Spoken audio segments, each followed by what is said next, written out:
ဒီမှာပေါ့နော် beginner ကနေကျွန်တော် professional trader ထိသွားချင်ပါတယ်ပေါ့နော်သွားချင်ပါတယ်တင်တန်းတက်တင်လားဒီfree YouTube ကနေ free လေးလာတင်လားဆိုမေးခွန်းကပုံမှန်မေးခွန်းကတော်တော်လေးလေးနေတယ်ပေါ့နော်ရုပ်တရက်တကယ်ဖြေရမယ့်ဖြေဆိုရင်ကျွန်တော်တင်တန်းတက်တင်တာပိုကောင်းတယ်လို့ကျွန်တော်ဖြေလို့ရပါမယ်မေးခွန်းကတော်တော်လေးရှုပ်တယ်ပေါ့ဘာကြောင့်လဲဆိုတော့ကျွန်တော်တို့ဒီ market ပေါ်မှာကတင်တန်းတွေကတော်တော်လေးကိုနားရည်ဗျာ positive နေတာပဲ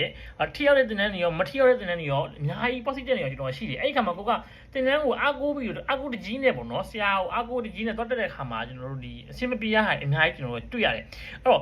ကိုတခုဖြစ်စေချင်တာကတင်တန်းတက်တော့မဟေးဆိုလေကိုယ့်ရဲ့တင်တန်းဆရာကဘာလဲဘယ်လဲပေါ့နော်ဘယ်လိုမျိုးပုံစံရှိလဲဆိုတော့တခြားလေးလာတင်တယ်ကျွန်တော်တို့ကိုယ်တိုင်လည်း professional ဆရာကြီးလို့ကျွန်တော်ကမပြောလို့ဘူးဆိုတော့သဘောတရားကဟိုရှင်းနေဗျာ level တစ်ခုခုမှာဆိုရင်ကျွန်တော်တို့ကfree လေးရလို့ရ YouTube ကသွားလိုက်တဲ့ခါမှာက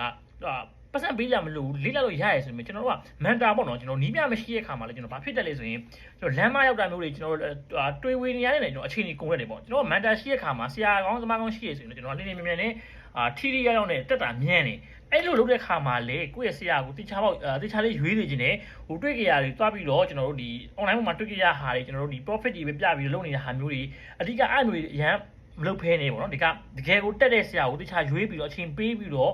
join နေခြင်းနဲ့ဆရာမရှိဘဲနဲ့လုပ်တယ်ဆိုရင်တော့အချိန်ပိုကြိုင်နေပေါ့အဓိက main question ကိုဖြေရမယ်ဆိုရင်တော့တင်တန်းတက်တာပိုကောင်းပါတယ်ဒါပေမဲ့ဆရာတော့အတော်လေးရွေးရမယ်လို့ကျွန်တော်ကပြောချင်ပါတယ်ကျေးဇူးတင်ပါတယ်